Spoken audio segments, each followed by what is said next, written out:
Sejam todos bem-vindos a mais um programa Um Dedo de Prosa, que vai ao ar pela tvmariporã.com.br e pelo portal de notícias Mariporã News. O intuito desse programa é entrevistar pessoas que têm ou já tiveram alguma relação com a nossa cidade. E o entrevistado de hoje é o nosso prefeito Aladim. Seja muito bem-vindo, Aladim. Muito obrigado. Eu que agradeço a sua presença aqui no nosso programa de hoje, né?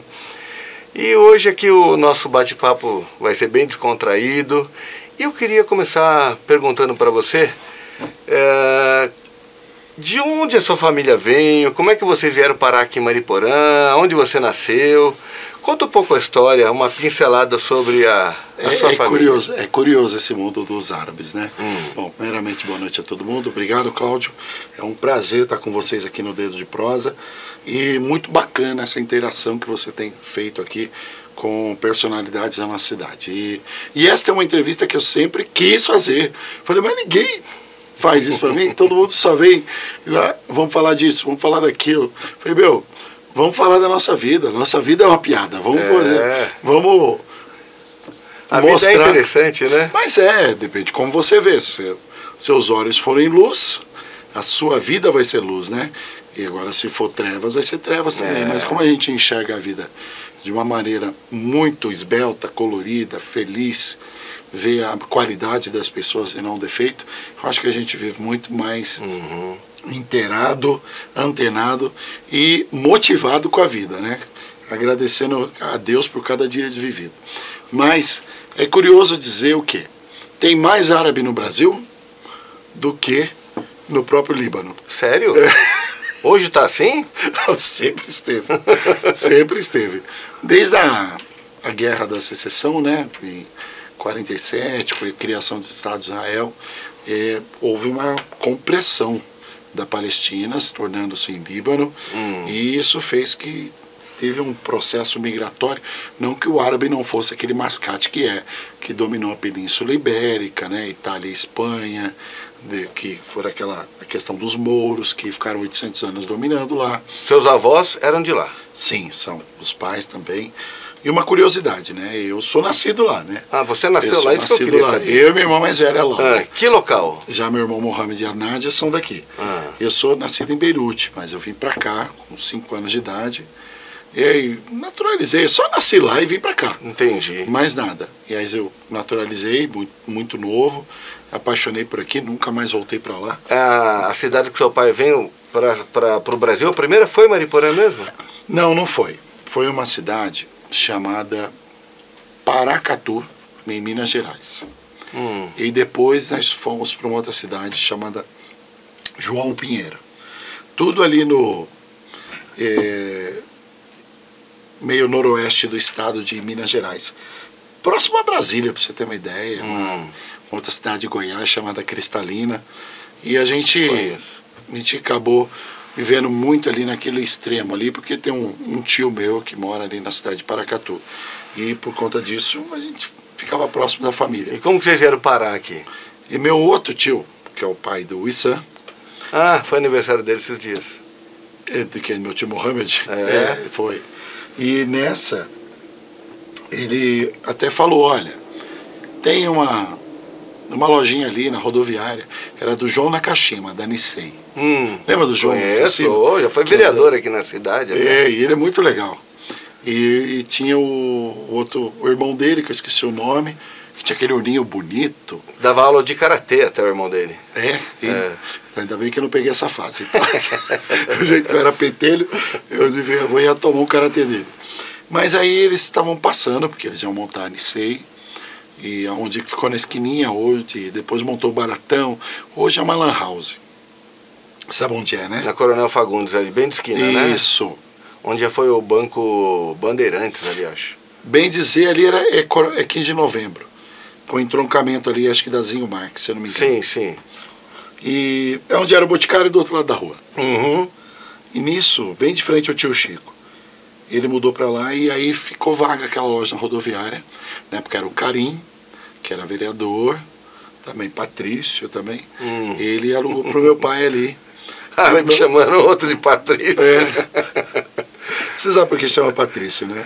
Os portugueses, né? É por causa de pátria. Patrício. Mas geralmente... Tá. Legal. Daí que é igual esses, agora Calabreso, esses que bota nome feminino. É verdade. Não é por causa de Patrícia, não. É de pátria. E nisso eles conversaram, e meu pai entrou ali em 91, naquela loja ali. E ficou por muitos anos ali, até 98. Calçados. 98 ele viu um outro empreendimento, que era a loja de discos ali do Português, em frente ao Boticário também, por sinal. Eu lembro. E meu pai foi abrir uma lojinha ali, chamada Aladim Bros. Eu tinha 17 anos. Aladim o quê? E Bros. E nessa, 16, 17 anos. Meu pai me botou lá, se vira aí. E eu tive que... Foi do comércio. Sempre. Não, dificilmente um árabe vai... Fugir dessa linha. Dessa linha de comércio. Difícil. Aí você tem, né, claro, médicos, você tem diversas modalidades, mas são mais as dissidências, né? O original mesmo, ele tem que vender alguma coisa, abrir mais, senão não vai. E nessa, o meu pai foi trabalhando, eu fui trabalhando também. Ao longo do tempo, a loja de discos fechou por completo, que ela tinha só aberto um lado. E no que ela fechou por completo, nós fomos alugamos. Era da dona Nair, esposa do antigo prefeito Ferreirinha, na época de 50. Aí vocês ampliaram a loja. Aí ampliamos ali. E eu fiquei ali de 98 até 2008. Fiquei 10 anos. Que em 2008 foi quando o ex-prefeito Ayacida iniciou a obra da rodoviária. Perfeito, ali no Lago do Rosário. Isso. A rodoviária, do Lago do Rosário é uma obra da década de 70, feita pelo então prefeito Aloysio Salotti. Até fez aquela igrejinha que demoliu e deu um banzé do tamanho do mundo, porque aquela igrejinha era símbolo da história dos escravos, que era bem de frente com a igreja católica, que era onde os negros faziam as missas. É uma coisa, até, desculpa te interromper, mas é uma coisa assim que não preservaram aqui em Mariporã, foi isso, né? A história em si foram poucos imóveis que preservou o prédio. A história se manteve porque aquela igreja foi construída acho que 3 vezes. Uma pelo Salotti, a segunda pelo Shafiq e depois pelo Ayacida. Que é esse modelo último que está. E nessa começou a demolir a antiga rodoviária, que era aquele esqueletão antigo, né? Nossa, como era feio aquilo, né? Era. Jesus, eu trabalhei muitos anos ali. O ônibus desembarcava ali, eu engraxava sapato de domingo ali para ganhar um troquinho. Você já passou por isso também? Claro, opa. Você não chegou a vender picolé da Frimone, não, como muitos no passado? Não, eu acho que o seu Zé Escabora não confiou. Acho que eu ia chupar todo sorvete.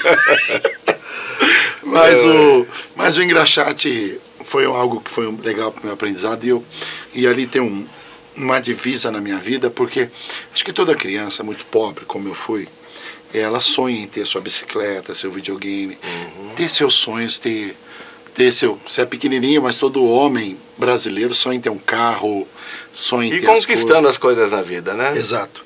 E assim, e tem a vida fácil e tem a vida mais difícil. E a vida mais difícil é claro que você tem que trabalhar, suar, você não tem dia, você não tem hora para comer e se comer.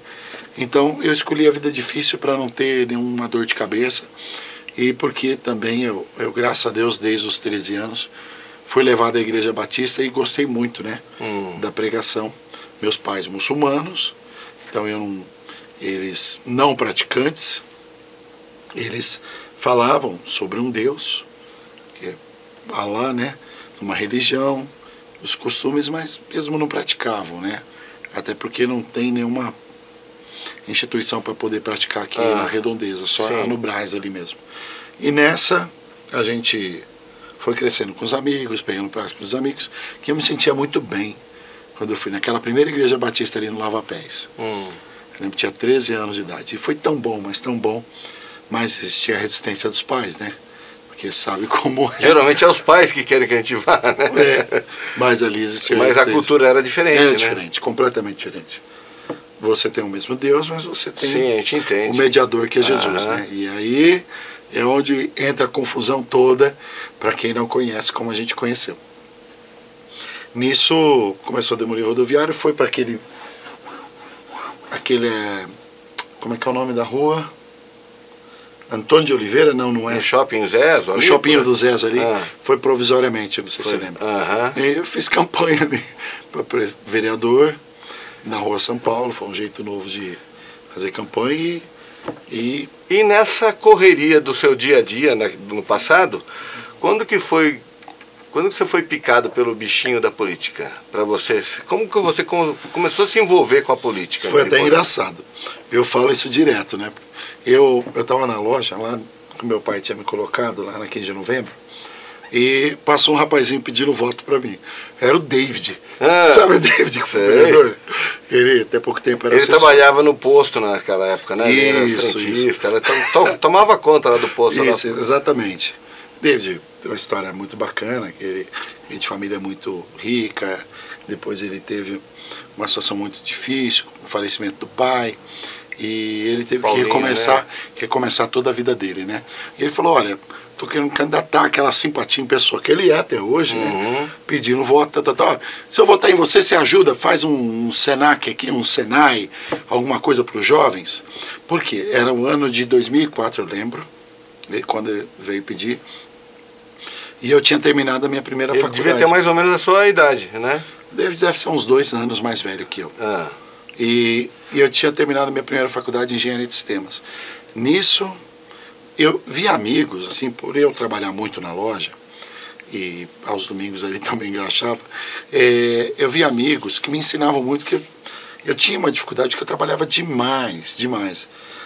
Entrava na escola às 6h40, saía 12h40.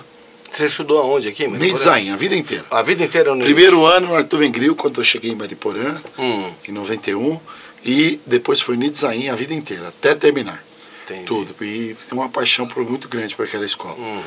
Nisso, depois que eu fui estudar no Instituto, Engenharia de Sistemas, e consegui vencer uma faculdade de exatas muito difícil, toda dificuldade. Então esses amigos que me ajudavam na escola, lá no NID, eram muito inteligentes. Eu lembro diversos amigos que outrora, depois de algum tempo, a gente se formou em 2000. Em 2001 estava na faculdade. Eles passaram ali pedindo emprego, né? Eu falei, você pedindo emprego? Para mim? Você era quase um professor para mim, praticamente. Me ensinava tudo. E eu tenho essa humildade de reconhecer a inteligência dos meus amigos, né? E aquilo me chocou muito. Eu falei, mas você? Eu não estou acreditando. E vários amigos, vários. É porque hoje não é sinônimo de garantia, né? Que você foi um bom aluno, você se formou, que você vai ter um bom trabalho, né? E no ano de 2000 para frente, foi uma época que começou lembra, foi o primeiro ano da reeleição do Fernando Henrique em 97, começou a se privatizar tudo no Brasil.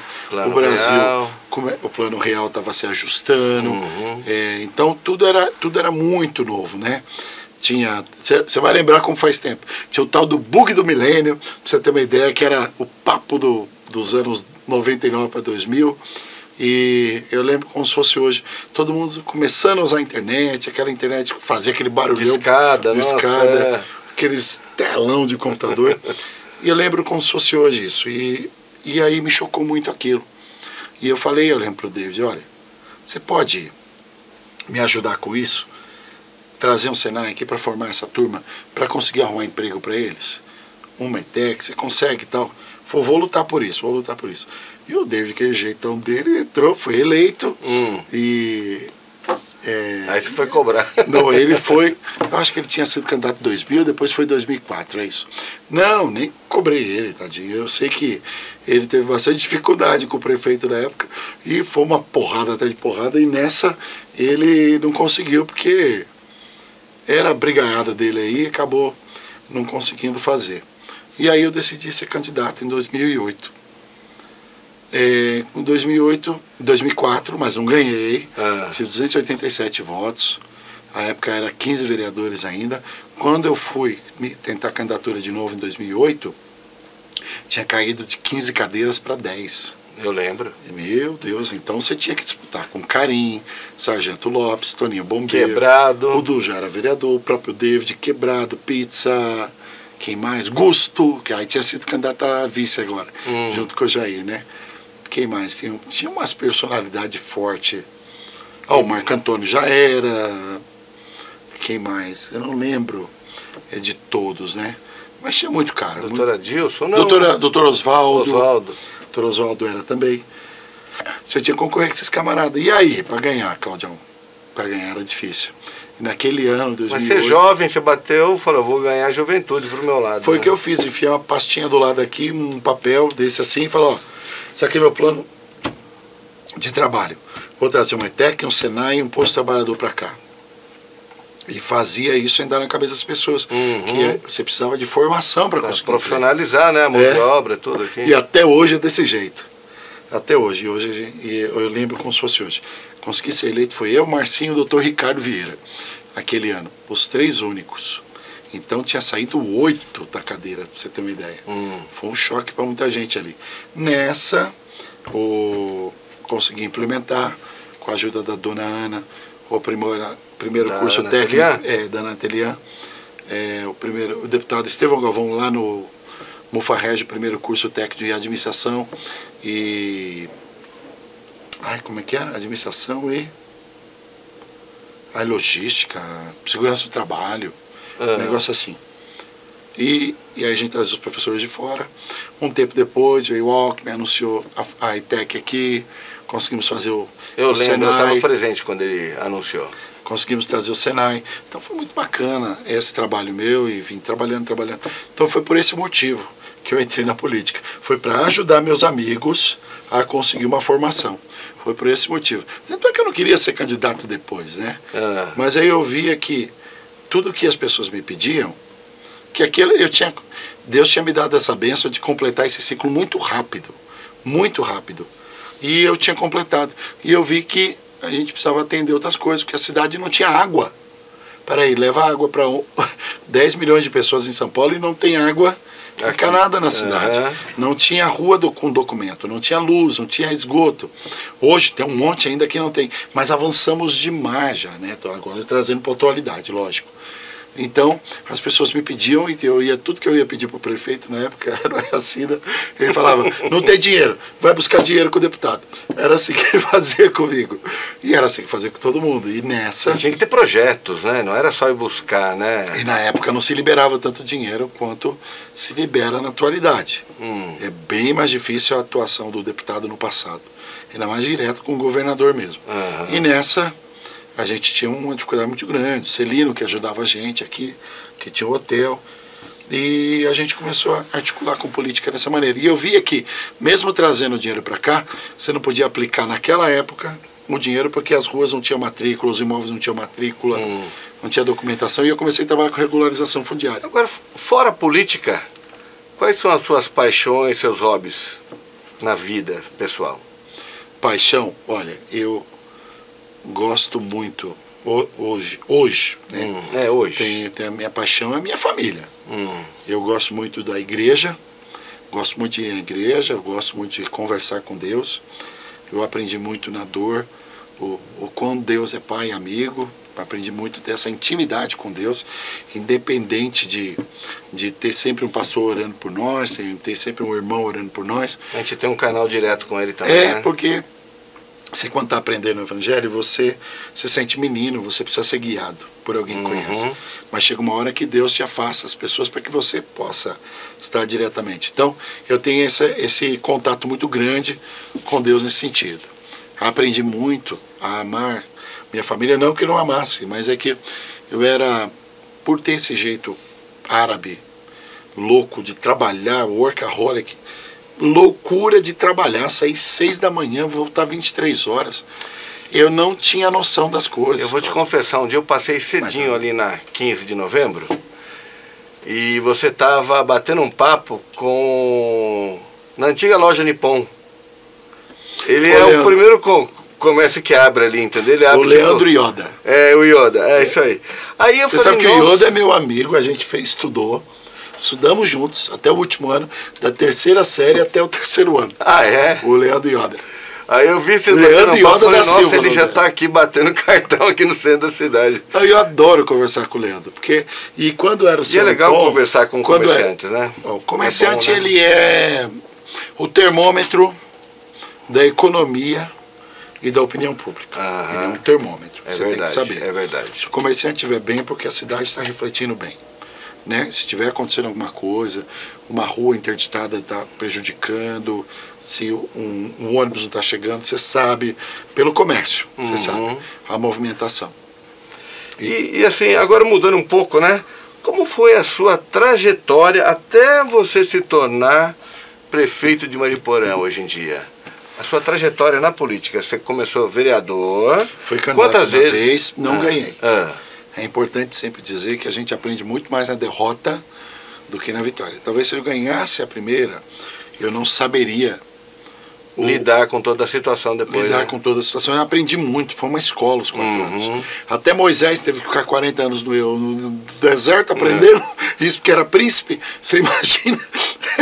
A gente. Mas, Cláudio, falo para você, 2 faculdades, Engenharia de Sistema e Administração, e entrei em 2008. O que a vereança me ensinou no íntimo, no profundo e oculto das pessoas, não existe faculdade no mundo que vai te ensinar.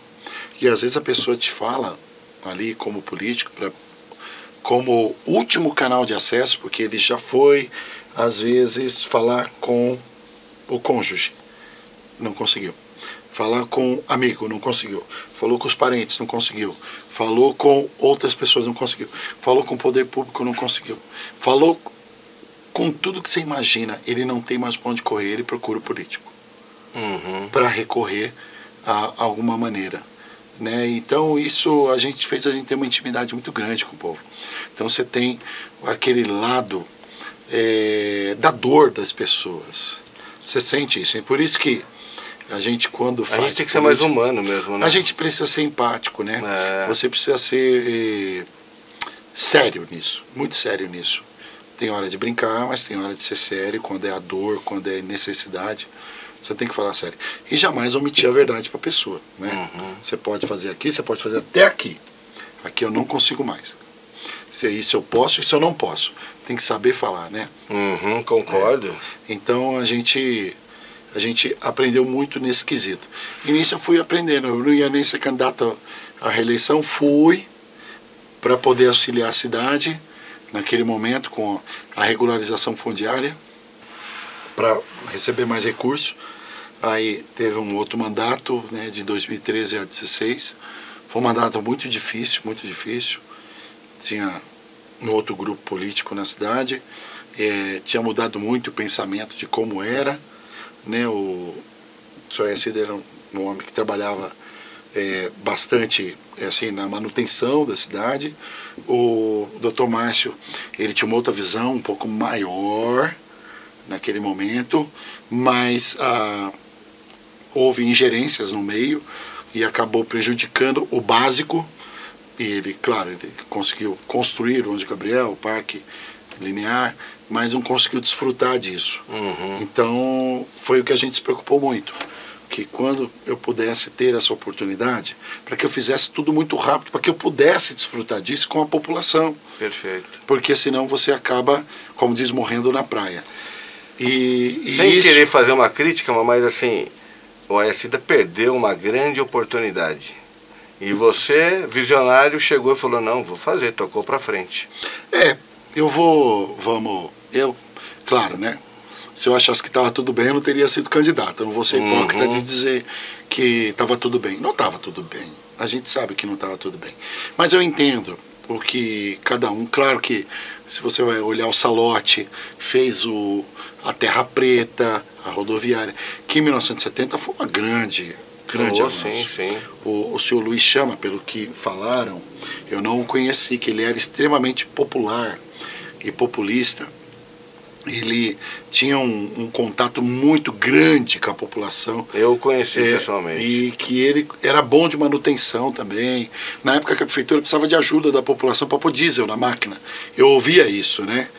Então, você ele teve que fazer aquele acordo com a Sabesp, porque era a opção que ele tinha de ter água no centro. Mas a cidade era pequena, era fácil ser populista naquela 20 mil habitantes. Então você conhecia, como eu conhecia todo mundo na cidade, sem ser político.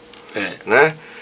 Mas depois a cidade, com a duplicação da Fernão Dias, a cidade foi em 80. expandindo, né? Foi crescendo a cidade e tal, de uma maneira que hoje eu ando na rua, tem um monte de gente que eu não conheço mais, entendeu, né? Mas hoje você tem as redes sociais, coisa que ele não tinha antigamente. É verdade. Né? Então hoje, acho que você é mais popular que ele. Pode ser por conta desse viés, Isso, né?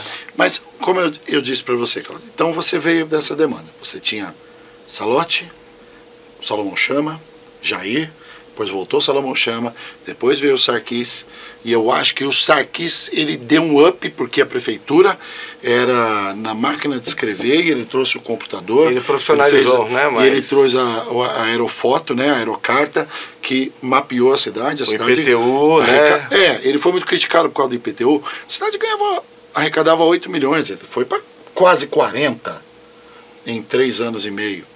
Então, peraí, se a gente começou a ter ônibus, começou a ter lixeira de concreto, IP, salário melhor para o funcionário, salário melhor para o professor, ônibus escolar, caminhão da prefeitura, foi porque você teve um avanço, né? E não dá para morar de graça. Eu não acredito nesse negócio que tudo é de graça e funciona. E nem acredito que tudo dá para ser para todos. Eu acho que o poder público ele tem que servir aquele que precisa, o mais necessitado, porque uma hora que você não é mais tão necessitado, você tem que abrir o leque para outros, não vai faltar para o que precisa. Não é verdade? Então, acho que a gente não pode ser oportunista, né, como ser humano, culturalmente e de uma maneira civil. Então eu acho que ele fez o papel dele, muito bacana. Depois veio o Carpe, e eu lembro que o primeiro curso de elétrica que eu fiz pelo Senai foi o Carpe que colocou. O Carpe fez uma reforminha nas escolas. A cidade foi crescendo devagarzinho. Foi devagarzinho, né? No ritmo dele. Era um senhor, eu tinha um carinho, uma afeição, né? E aí veio o Jair, já aquele jeitão explosivo e popular do Jair. Que jovem, quando assumiu a cadeira? Não em 82, estou falando já de 2000. Ah, tá. Não quando ele foi prefeito. Não. Tá. Não, segunda vez que ele foi prefeito. E aí ele abriu o hospital sob intervenção, lembra? Lembro. Que abriu o centro cirúrgico, maternidade. Foi uma coragem grande dele, né? E sendo que o Carpe, em 97, ele tinha colocado o hospital lá para baixo, onde era o UBS Central, onde eu estou fazendo o quarteirão da saúde hoje. E o Jair, eu não lembro mais quais obras que ele fazia, mas eu tenho um carinho também, porque quando eu vim pedir aqui para ele se ele podia dar uma carta para o Instituto, dar um desconto para mim fazer a faculdade, deu 10%, e me ajudou, sabe? Naquele momento, eu lembro que eu pagava... Ajudando um estudante, né? R$500 a faculdade e pagava 450, que R$50 era tão importante para eu comer. Que ele nem imaginava que um dia você viria a ser o prefeito. A mesa que hoje é do gabinete, a mesa de reunião, da sala de reuniões do gabinete, são as mesmas que ele comprou em 2000. Tá lá. Ele entra lá e dá isso. O tapete que eu tenho no gabinete era do Sarquis. Mas foi porque a dona Ana deu num brechó lá e eu fui lá, arrematei e pus lá. Entendi. Ela entra lá, ela chora. Você não tem noção. Entendi. O tucaninho de jacarandá que eu tenho foi ela que me deu. E eu tô contando essa história. Aí venceu a Iacida, com a manutenção de estrada. Eu acho que ele asfaltou bastante coisa, reformou bastante escola e tal. E eu acho que... Aí veio o Márcio, fez o Hospital Anjo Gabriel. O que eu quero dizer com isso? Eu acho que todo mundo teve a sua parcela de contribuição. Acho que Mariporã ficou muito tempo atrasada. Ficou. Mais de 50 anos. O atraso veio junto com a Sabesp. Por quê? Porque a Sabesp levou água para São Paulo, beleza, acabou com a economia local das olarias. Mandava em tudo aqui. Jogou, fez que nem no Rio, né? Tira o povão aqui da praia e joga lá pro morro. Fizeram isso, só que esqueceram o povo do morro. E aí jogou o povo aqui pro centro. Tanto é que, se você analisar, muita área periférica é no centro. É no centro, porque as pessoas do sítio não tinham acesso ao hospital, não tinham acesso à saúde, não tinham acesso à rodoviária. Então eles procuravam casa no centro. Normalmente, os grandes centros são muito ricos e a periferia é mais humilde, né? Aqui em Mariporã foi um processo inverso, por conta do deslocamento que é muito longo na cidade, um rio que corta, duas estradas, uma estadual e uma federal que corta assim, né, em transversal. Isso acabou dificultando o desenvolvimento.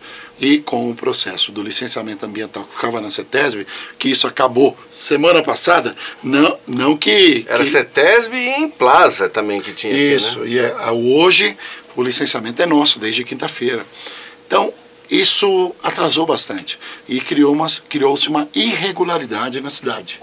Foi por isso que eu trabalhava tanto na regularização fundiária e hoje eu tenho 104 bairros em andamento, dos 209 irregular que tem na cidade. O total é 279, para quem não sabe. Quantos 279 no total, 209 irregular, 104 em andamento. Você vai regularizar tudo? Estou trabalhando, porque cada bairro regularizado é muito dinheiro, né? Estamos falando de 3, 4 milhões por bairro, é bastante dinheiro. É bastante. Para aquele que não é urbanizado ainda. Então, cada um fez o seu papel. Eu entrei, eu tinha 900 quilômetros de pavimento para fazer, de via de terra. Hoje é 600 somente que tem, já fiz 300. Bastante. Inauguramos o Anjo Gabriel. Transformamos o HMM, que era o único hospital filantrópico da cidade que atendia emergência da cidade, num hospital infantil, hoje. Somente infantil. E tem o da Terra Preta, 16 unidades de saúde, 2 policlínicas que atendem em Mariporã. Tudo isso acontecendo, tal, né? Você deve ter muito estresse, muita pressão por ser prefeito. E como é que você lida com tudo isso? Jejum e oração, pedindo a Deus. Você faz jejum, é? Não, nem tanto assim. Para ser sincero, nem tanto assim, né? Mas eu procuro muito orar e pedir sabedoria para Deus. Sabedoria é a palavra correta. Sabedoria para Deus todos os dias. Porque se não é Deus, Cláudio, eu não consigo resolver nada. E eu vou confessar para você, olha, a vontade que eu tinha, assim, que eu chorava. E assim, claro que chega uma hora, é tanto problema no começo do mandato, como foi os ônibus, que por 15 meses foi um sofrimento nessa cidade. Olha, vontade de desistir, a gente ficava direto. Mas eu comigo, não vou, e pedindo ajuda a Deus, até que tivemos uma fé. Firme na fé. Tiramos uma empresa, outra empresa que deu um trabalho, que já estava ganha por 10 anos a concessão deles, e para tirar os camaradas, que não tinham dinheiro para colocar diesel no ônibus. Não, mas aí como que E aí eu tive que intervir na empresa dos caras, para que a prefeitura assumisse aquilo, não deixar a população desguarnecida. Depois veio uma outra empresa que foi também, deu uma briga com a que estava anterior, uma confusão que eu não posso falar no ar, onde isso tudo estava se conflituando, mas coisas que estavam aí quando a gente chegou. E aí a gente conseguiu ganhar na justiça os 4 processos contra essas empresas.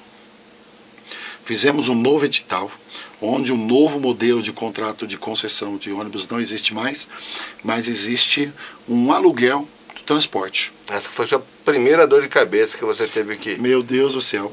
A gente entrou com um mês, 44 veículos daquela empresa foram apreendidos por falta de pagamento. Foi por isso que descarrilhou o transporte na cidade. Eram ônibus Volks com ar, Wi-Fi, USB, coisa linda. Mas... tudo grampeado. O sonho durou pouco. E aí nessa a gente sofreu muito com isso para conseguir, porque o cara que tinha perdido os ônibus, preso, não queria sair porque a concessão era dele. E não entendiam que eles não davam mais conta. Né? E forçando para tirar. E isso tinha que ser resolvido na justiça. Porque se ele não dá conta, ele tem que pagar uma multa sobre isso, né?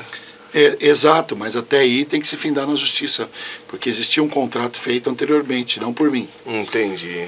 Então foi aí que a gente conseguiu vencer eles e criamos esse novo modelo de contrato. E até agora, o que você considera a sua maior realização dentro da prefeitura hoje em dia? Aqui, a maior realização ou a que eu mais sou apaixonado? Pode ser as duas. Eu acho que a maior realização foi... eu acho que foi a rodoviária e a Boulevard. Esse conjunto ali modificou o bem-estar do trabalhador. Tanto o que usa carro quanto o que usa ônibus. Eu acho que foi de maior avanço. O que eu acho que foi mais significativo para a população. Além de água e esgoto, que nós avançamos demais, graças a Deus. Que é algo que eu me preocupo muito com a infraestrutura. Conseguiram resolver também o problema da Rua São Paulo, inundações ali, né? Rua São Paulo, Padre rodoviária, Abelhão Passarela, o próprio Parque Linear, e que essas canalizações, esses drenos. Quem mora aqui consegue visualizar, né? Que choveu no verão aí. A própria Rua São Paulo era feia demais. E eu dizia para mim mesmo em fé, né? Olha, isso aqui vai virar um cartão postal. Vou tirar essa coisa feia aqui, transformar no cartão postal, vocês vão ver. Porque passava na Fernão Dias, Cláudio, as pessoas, Mariporé é aquela cidade meio, tem umas bagunças ali, não sei o quê. Falei, espera que você vai ver. Mas a maior realização que eu considero, do meu coração, é o Hospital Anjo Gabriel. Deixa eu te fazer uma pergunta agora. É possível fazer uma parceria com alguma empresa de tintas, citar aí Souvenir, Lux Color, que seja, qualquer uma, para eles poderem fazer uma propaganda, um outdoor aqui na beira da Fernão Dias, dentro da nossa cidade, e em contramão eles darem a tinta para a gente pintar todas as casas, tipo ali Fernão Dias, deixar tudo bonitinho, colorido. Você já foi para Bahia, no Quadrado, lá em... Você quer fazer uma vila grega? Pode ser também. Uma vila grega, onde você vê no alto do penhasco aquela monte de casinha branquinha. Não, pode ser tudo colorido. Tudo colorido, cada uma de cada cor, entendeu? Da vida. Sei, na Bahia. Tornaria até um ponto turístico.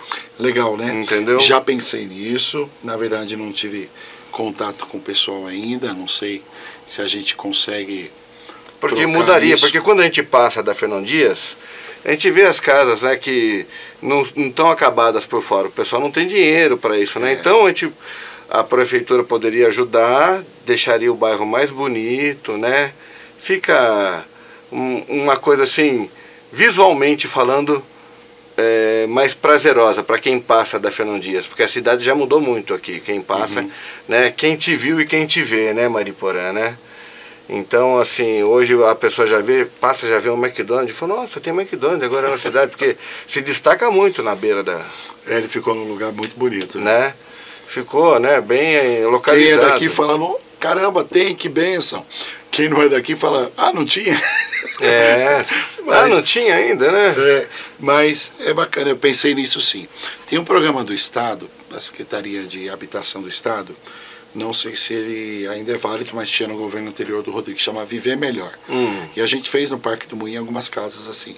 Mas eu penso fazer isso no Pinheiral, no Jardim Esperança e no Fernão Dias. Se a gente conseguir para essas 3 vilas, a gente consegue mudar o cenário da entrada da cidade. Cenário total, 100%. A gente mudou o plano. Falta mudar ali o vertical. Se fizer isso, acho que vai ficar bem interessante também. Pode ser uma proposta aí para o futuro. Como que você consegue equilibrar a sua vida pessoal com as demandas de cargo de prefeito? Porque assim, você tem a sua família. É difícil tocar os dois lados, a Luciana entende, né? Ela é seu braço direito, né? Já foi mais, Cláudio, já foi mais difícil, muito mais difícil. Porque existiam situações, metas que eu precisava cumprir, chegar, mas acho que Deus nos concedeu a oportunidade de estar aqui, então muita coisa que eu precisava fazer aos fins de semana eu consigo fazer na semana, consigo fazer até de noite. Eu pego mais pesado na semana, desde as 6 da manhã que eu estou vestindo o Samir e a Alice, botando na escola, botando na van e mandando para a escola. Às vezes eu tenho a oportunidade de caminhar com a Luciana de manhã, às vezes não, tá meio raro esse momento. E às vezes tenho a oportunidade de tomar um café com ela, às vezes não também. A gente tem que só aproveitar esses momentos. E nesses momentos as pessoas devem também, acaba te cercando, às vezes você nem consegue, né, desfrutar esse momento de lazer com a família, porque, o prefeito, vamos lá bater um papo, tá? Tem muito assédio, né? Não, mas isso é tranquilo. É como se fosse um artista, né? Não, isso é tranquilo. Sinceramente, a gente até gosta, né, que as pessoas se acheguem, né? Se não se achegar também tem algum problema, né? Claro. Então, não é porque não gosta. A Luciana é super acostumada, as crianças também são super acostumadas e a gente leva a vida numa boa. tranquilo. E a gente, o que a gente faz? A gente guarda um dia para Deus, para a igreja, guarda um dia para a família, normalmente é o domingo, para que a gente possa, assim, às vezes você tem que cumprir algumas agendas que não tem jeito. Se a agenda é pública, não tem jeito de ser domingo, ter uma caminhada, pedalada, ou ter uma inauguração. É um de ofício, né? Não tem o que fazer. Né? Mas é um homem público, a né? gente tenta tem compensar um outro dia. Até porque você tem que entender que você não é de ferro. E tem uma parábola que a gente usa dentro da igreja, isso não é da Bíblia, tá? Mas isso é o que a gente discerne, que como a família é um projeto de Deus, se você cuidar da tua família, Deus vai cuidar das suas coisas. Tá entendendo? Entendi. Entendeu? Então eu entendo... Seria uma troca justa no mundo espiritual, né? E são palavras até da Luciana, ela que me ensinou isso, sabe? E o mundo é assim, a gente tem que entender. E a gente começa a falar, né, que tem uma pregação nossa, a gente fala que os bonzinhos não vão para o céu. Como assim? Os bonzinhos não vão para o céu? Então não tem que ser bom? Eu falei, não, bom você tem que ser. Jesus era bom, mas quando ele precisava dizer não, ele dizia não. E às vezes você acha que o cara bom, só porque o cara, ele disse assim, o seu erro, ele fala, você foi lá e agrediu uma pessoa, num jogo de futebol, por exemplo. E aí, eu por ser seu amigo, vou lá e falo pra você, olha, o cara é folgado mesmo, tem que apanhar, isso e aquilo. Eu tô sendo legal com você, mas eu tô sendo bom com o outro. Tô sendo injusto, certo? Esse é o cara que é bonzinho para você, mas ele é injusto com o outro. O cara que é bom, Cláudio, por quê? Você estava se defendendo? Não. Foi porque o cara é folgado. Ah, tá, e você agrediu ele por conta disso. Você está errado. É o cara que te fala a verdade que muitas vezes dói, que você não quer ouvir aquilo, mas porque aquilo te fere, porque aí mostra o teu erro. Né? Mas é melhor que a verdade seja dita. Sim, porque ela liberta e sempre vai libertar e vai sempre curar você para o futuro. Vai te melhorar como pessoa. E se você seguir os pilares, que a gente segue de vida. Primeiro pilar que a gente tem, Deus. Nada pode ser maior que Ele. Eu estou falando eu e minha família. Sim. Nada pode ser maior do que Ele. Ele e a palavra dele. Nada pode ser. Porque a palavra dele, até Ele obedece. Até Ele. Então isso tem que colocar. Correto. Segundo lugar que a gente tem que ter, trabalho, família, desculpa. Família. Nada, além de Deus, pode ser maior do que a tua família. Nenhum projeto pode ser maior que a tua família. Adianta o homem ganhar o mundo inteiro e perder sua família? Não. Ele acaba sendo um fracasso. Já abri mão de trabalhos por causa da família. Então qual é o teu sucesso? Você ganhou e perdeu a sua família. Não vê o seu fisicamente, filho, você ou a filha crescendo. Exatamente. Por isso que eu penso muito sobre... E isso não volta, né? Esse tempo não volta. Por isso que eu penso muito sobre essa questão do estar Mariporã.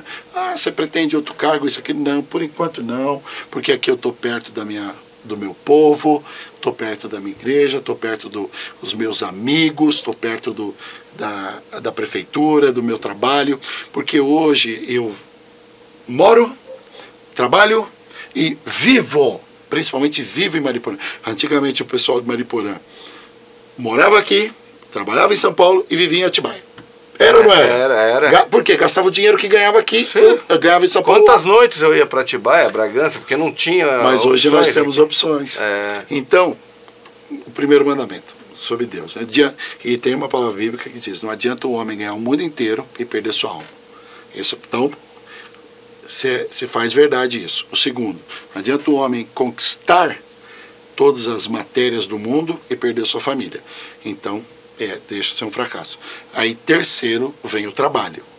Porque para mim... Dignifica o homem.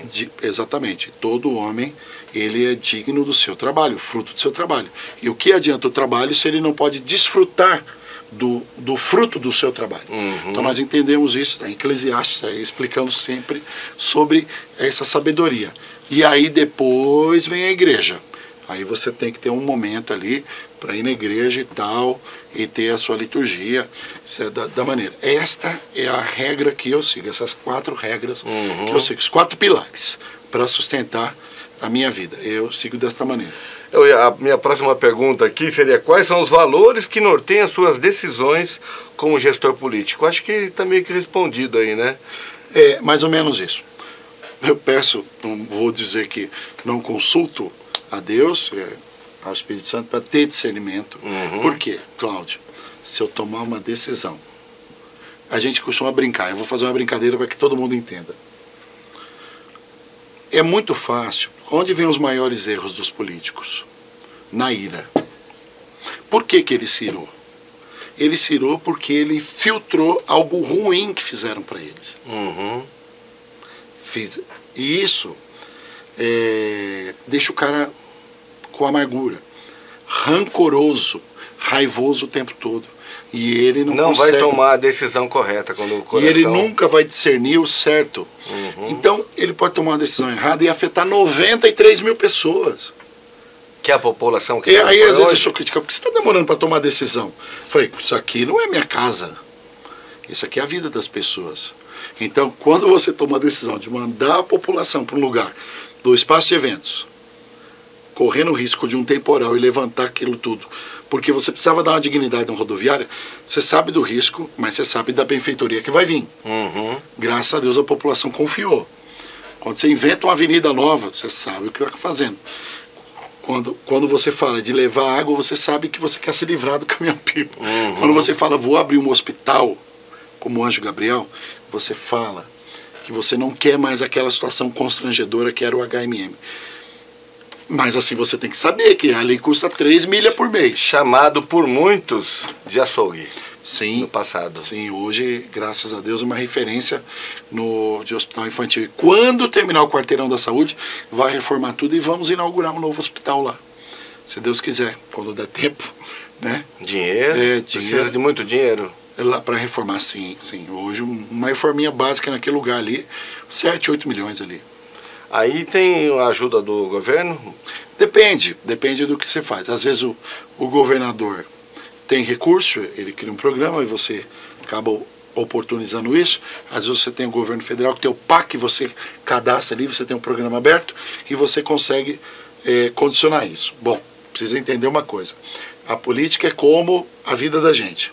Não existe sorte nessa vida. Existe encontro de oportunidades com capacidade. Você tem equipe técnica para cadastrar? Você tem equipe técnica de engenharia, arquitetura, convênio? Tenho. Você tem o projeto aqui do governo do estado? Vamos casar isso? E aí a política a gente faz, para tentar selar esse... Certo.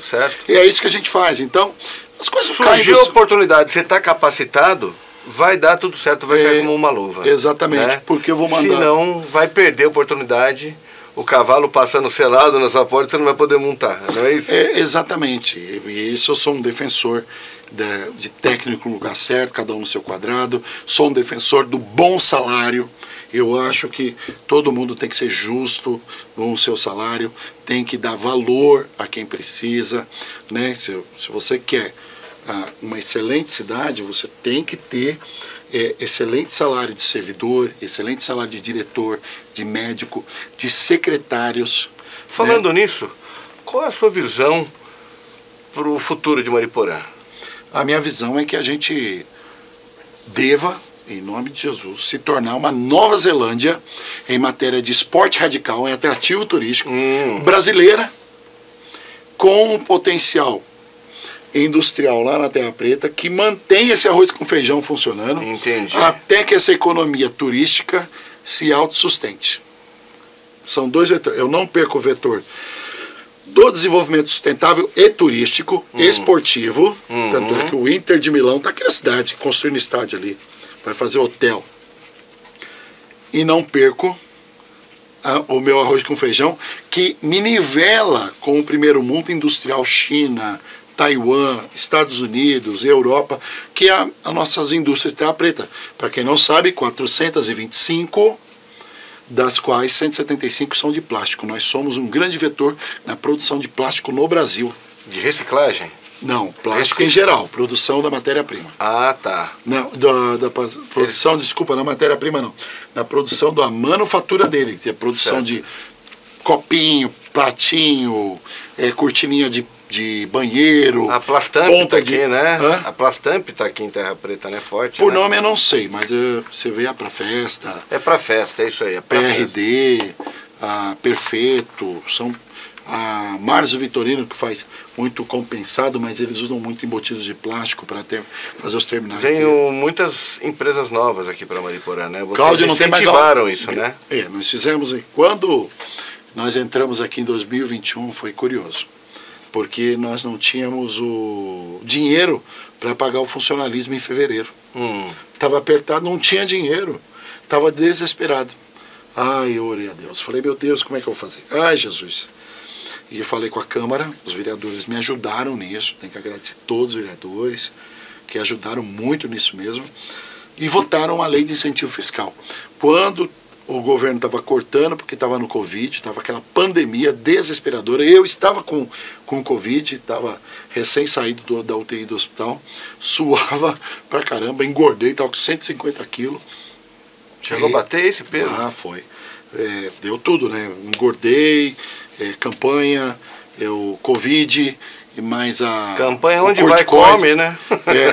Não, foi nem isso, é mais acho que nervoso. Como que toma um café, toma uma bolacha, um bolo. E era guloso também. Corticoide também. E o corticoide me inchou também. Incha muito, né? Quem no hospital muito não líquido, tem, né?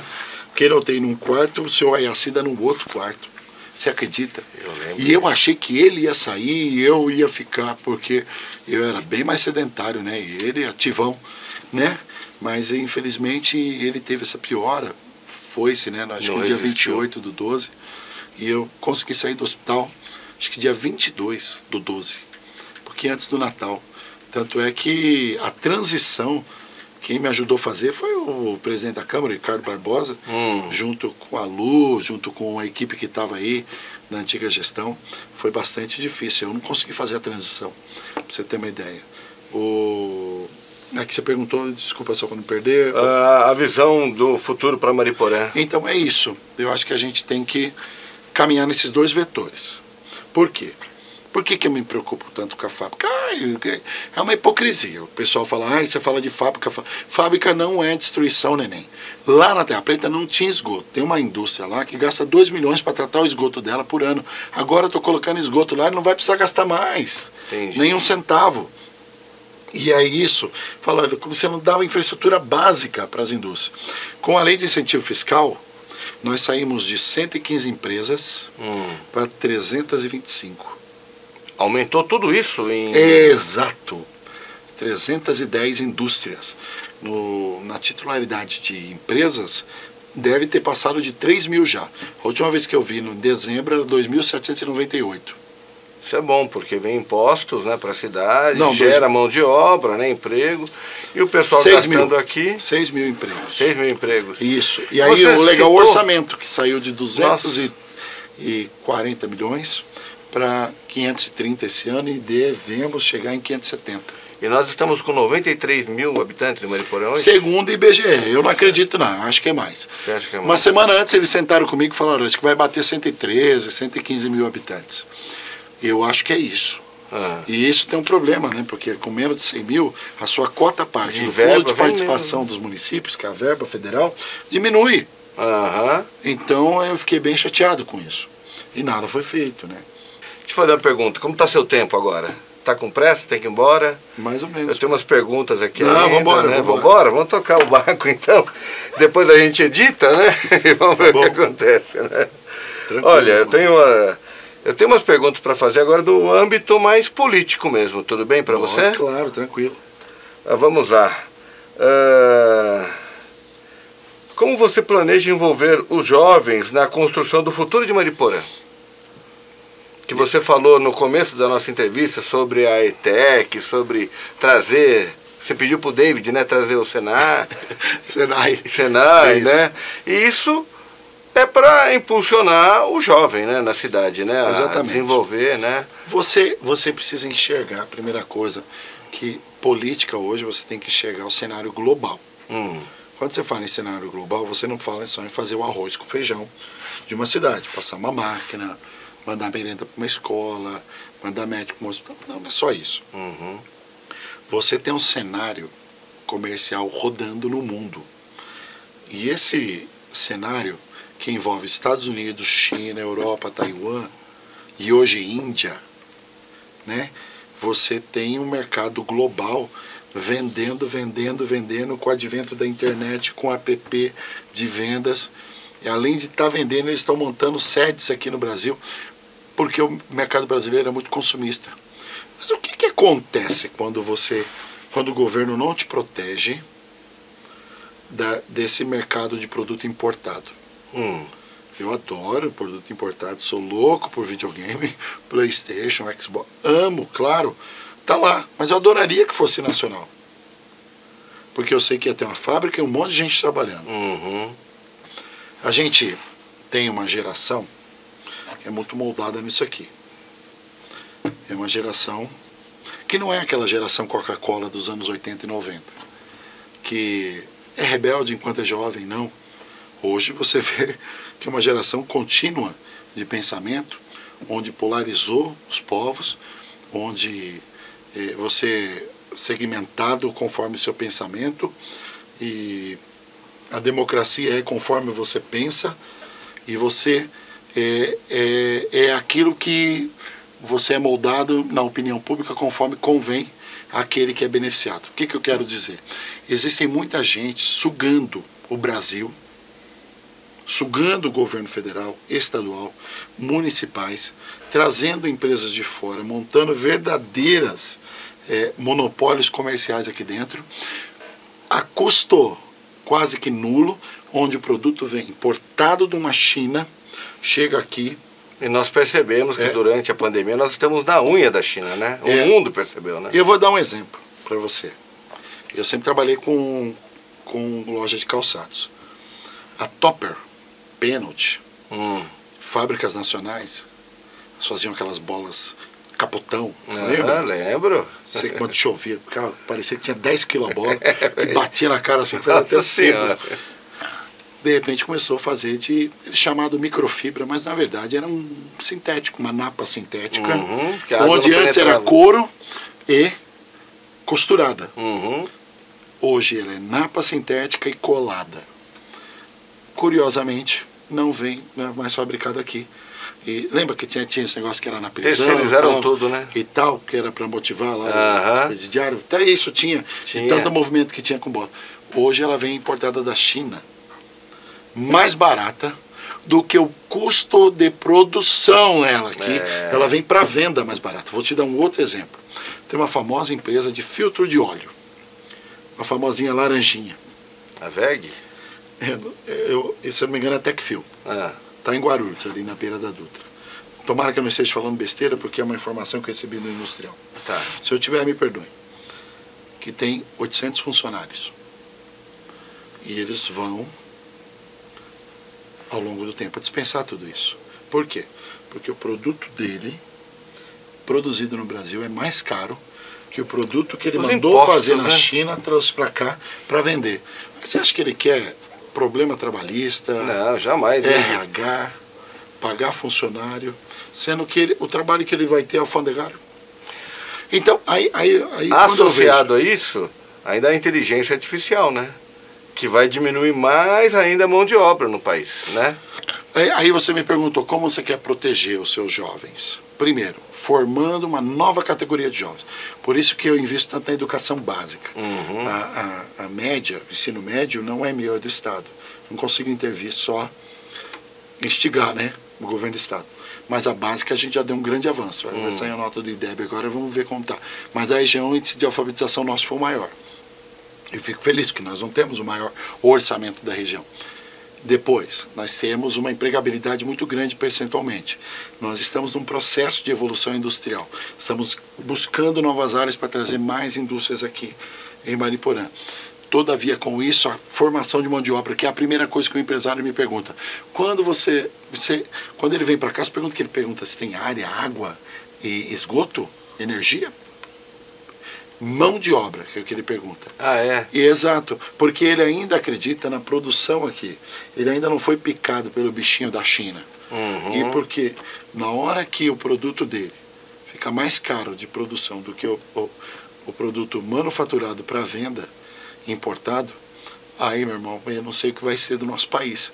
Então, o que eu estou fazendo? Eu estou criando um nicho industrial que é do plástico sustentável dentro do nosso município, daqui concorrendo diretamente com a China. Tem uma indústria em Terra Preta, a PRD, ela produz produtos que são centavinhos, 3, 5 centavos, concorre diretamente com a China. Então a gente fica feliz porque você consegue dar um break lá. E está gerando mão de obra aqui, né? E isso com todo o desprotecionismo tributário e alfandegário que o governo tinha até então. Agora parece que vai tributar os APPs. E aí a pessoa fala às vezes, poxa, mas se é contra a tributação do APP, olha, se você não tributar o APP, você vai quebrar a fábrica.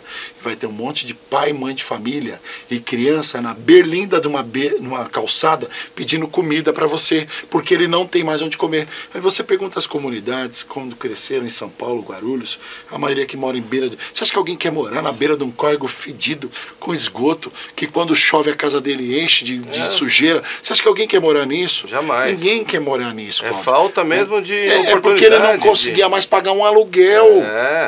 E quem criou isso? A maneira governamental. Então a gente precisa identificar que a grande salvação dos nossos jovens, não só os jovens, mas os pais desses jovens, vai ser o mercado de trabalho. E o mercado de trabalho você só tem se você proteger a tua indústria. De duas maneiras: desencargo tributário e protecionismo nacional. Você só tem isso. Então, como que você vai dizer que vai proteger com uma carga tributária absurda dessa e liberando a alfândega desse jeito para o produto chinês? Aí entra aquela frase: não há nada que o governo possa te dar que ele não tenha te tirado antes. São muitos tributos que o brasileiro paga. Absurdamente. Né? E não tem o retorno. Porque o Brasil é o país que mais paga tributo no mundo. Porém, não temos esse retorno de saúde, de segurança. Nós temos que pagar plano de saúde particular, né? A guarda municipal, porque não tem uma polícia. Eu acho assim, um dia, há muitos anos atrás, eu fui assaltado, e aí levaram todos os meus documentos dentro de casa e tal, né? Ficamos de refém, mas aí tive que fazer todos os meus documentos. Eu fui na delegacia, aí passa aquele negócio preto no dedo, toca piano aqui e tal. A menina pegou uma extinta revista Manchete, lembra da Manchete? Arrancou 2 folhas e deu para eu limpar a mão, cheio de tinta, assim. Eu falei, mas é isso aqui que eu vou limpar a mão? Ela falou, é. Eu falei, nossa, isso aqui já está falido faz tempo e eu não sabia. Eles não têm um dinheiro para pôr uma torneira e um detergente para o cara que for lá tirar o documento e lavar a mão. Eu falei, isso, e faz anos atrás isso, né? Mas assim, eu falei, nossa... É indecente esse serviço que eles prestam para a população, entendeu? Geral, né, no Brasil. Então, assim, é um escárnio que acontece, uma falta de amor ao próximo, né? Falta de responsabilidade com o próximo e com Deus. Porque, assim, você acha que Deus vai estar feliz vendo tudo isso, né? O cara pode fazer melhor e não faz, né? A nossa política é muito desacreditada no país hoje em dia, né? Eu digo mais Brasília, né? Porque assim, a gente fica muito distante de tudo aquilo que está acontecendo lá, né? E não tem como protestar, a não ser em redes sociais, né? Que eles estão querendo ainda tirar até isso do brasileiro, né? Então, a gente precisa pensar nesse futuro socioeconômico e social. Precisa pensar. Os países muito avançados, eles têm automação de muita coisa, mas eles não têm mão de obra qualificada, né?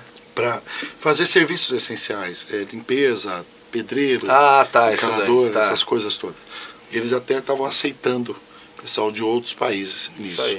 Conforme os países estão evoluindo muito, você tem perdido essas mãos de obra. Então, camarada, isso porque, acredite se quiser, a Alemanha não é um país de nível superior, é um país tecnólogo. Ou seja, os caras estão na Mercedes, estão na Porsche, na Audi, e Os caras que produzem mesmo não são caras de faculdade, são caras que têm cursos técnicos. Por qual a diferença? O cara da faculdade, muitas vezes, ele não está na mão na obra. O cara do curso técnico, ele tem que estar com a mão na obra. E ele já sabe fazer tudo aquilo que a faculdade, na verdade, só formaliza. Uhum. Então, às vezes a gente está pensando em coisa demais aqui no Brasil e esquece de profissionalizar. Então é isso que a gente precisa fazer. E qual a maneira da gente profissionalizar? Protegendo a indústria. É o que eu procuro fazer em Mariporã. Por isso que eu te falei, fazer uma Nova Zelândia mariporanense aqui, brasileira, é um sonho que a gente tem, mas ao mesmo tempo eu não falei em tirar nossas indústrias de terra preta. Por quê? Porque é onde grande parte da população vai trabalhar. Hoje você tem de 20% a 25% da população que trabalha em buffet, trabalha nos tem casamentos. Muitos casamentos aqui, né? Trabalha no setor do turismo em Mariporã, que é muito forte. Mas e os outros 75%? Como é que você faz? Não é verdade? É verdade. Até o próprio comerciante que você tem em Mariporã, Terra Preta, Serra, qual o mercado de consumo que ele vai ter? Quem é o consumidor dele? Que não vai depender só do turista no fim de semana, no feriado e tal. Mas ele tem que ter um capital de giro na semana ali, o cara da padaria, o cara do açougue, o cara do mercado, que é a população local. É o turista de final de semana que vem, né? Pra deixar. Não, no fim de semana, e mais na semana. Então, local. Hoje, se você vai no supermercado no fim de semana, você vai ver inúmeras pessoas de fora. Mas você vê muita gente daqui também gastando, que está empregada. Então é esse viés que nós estamos caminhando, para nunca parar de trazer a indústria para cá, porque a indústria ainda contém mais de 50% da população brasileira no chão de fábrica. Eu sei que você está para fazer uma ciclovia. Mariporã, está vindo muitas pessoas nos finais de semana pedalar com a família, né? Inclusive tivemos aqui o Mundial do Mountain Bike, aqui a etapa, aqui em Mariporã, né? Que foi assim um sucesso, né?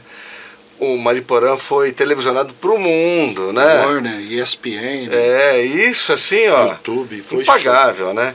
E agora eu sei que você está investindo nessa ciclovia. Nos conte um pouco sobre ela. A ciclovia é uma ideia que, claro que não era só minha. Em 1970, quando fizeram a represa, já tinha uma ideia disso, estava no escopo, inclusive, da antiga Comasp, que é a atual Sabesp, mas ninguém botou em prática. Ninguém botou em prática. Já tinha isso em 70. Mas ninguém botou em prática. Aí, e você sabe como era Mariporã, viviam de falácias, né? Falácia daqui, fala, vamos fazer, aí tem projeto disso. Fala, nós vamos fazer. Aí vem o louco, com fé e pedindo isso para todo mundo. A Sabesp veio pedindo coisas, eu vim pedir coisas também, quero para isso. E aí eles autorizaram, depois de 3 anos, consegui receber em dia 28 de dezembro do ano passado, 23. Presente de Natal. Exato, esses 10 milhões de reais para fazer a ciclovia. Só que ela agora vai ficar quase 30 para fazer toda, né? Aí a gente vai começar aqui do posto Laércio até as 7 Quedas, a atual usina. E depois vai fazer daqui do posto Laércio até Franco da Rocha. A ideia é ligar as cidades. Né? E com isso, eu acredito que vai ser a ciclovia mais bonita do mundo. Porque ela é na beira da toda represa. Na beira da represa, todinha. Então pensa você passar numa ciclovia com bloquetinho, sextavada, iluminada, com energia solar, tudo passando de manhã, tarde e noite, passeando com a tua família ali, né? Até lá vamos ver se a gente consegue aumentar a segurança também nesses locais. Talvez colocar câmeras, né? Também. Com a tecnologia agora do 5G e a iluminação LED, ela vem a tecnologia embarcada na lâmpada, né? Que você pode vir câmera, Wi-Fi, sensor de presença, luminosidade e tudo solar, dimerização, controle, diminui na madrugada, aumenta no começo da noite e tudo. Não, essa luminária não precisa ser solar, como ela está ligada no poste. Mas você pode embutir câmera e vender esse serviço, seja a concessionária que for terceirizar. A parceria público-privada que já foi licitado, já tem ganhador e deve começar esse mês ainda isso. Então isso vai trocar 100% das lâmpadas da cidade, são 13.800 e vai instalar mais 17 mil.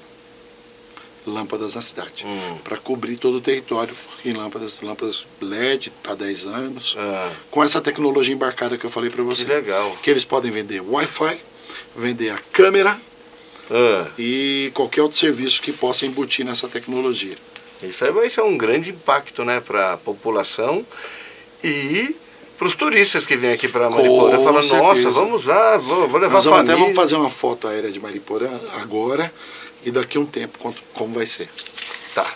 Para finalizar agora, para não tomar mais o seu tempo, né, o que você diria para os jovens que têm interesse pela política e desejam fazer a diferença aqui na nossa cidade?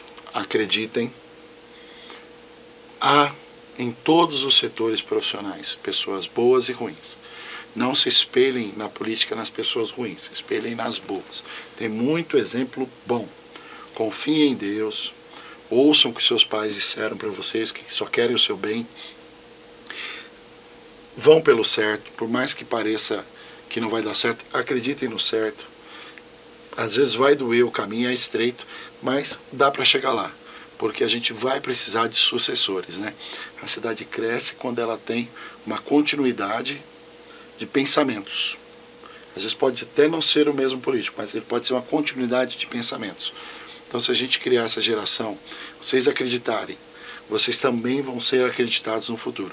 Então, você não pense que você muitas vezes é cauda, você pode ser cabeça e liderar. Se você sente isso, que você tem essa vontade de mudar e quer mudar, se coloque como cabeça, como líder, que você vai ser abençoado, vai ser orientado por Deus, pela sociedade. As grandes ideias nascem no povo, nas pequenas necessidades que nascem grandes ideias para otimizar o serviço e melhorar a cidade. A cidade só vai crescer quando a gente tiver pessoas que amem ela. E aí esse vai ser o bom governante. Eu acredito. Ardinha, queria agradecer a sua presença Muito aqui. Obrigado, tá? Para mim foi um prazer. Muito obrigado. Deus abençoe sua carreira na política, né? Muito obrigado a vocês. E assim, eu queria pedir para vocês que estão nos acompanhando, né? Nos sigam nas redes sociais, né? mariporanews.com.br, tem a tvmariporã.com.br também, né? E, por favor, se gostou, deixa o joinha, o like lá pra gente, tá? E até a próxima, pessoal. Muito obrigado.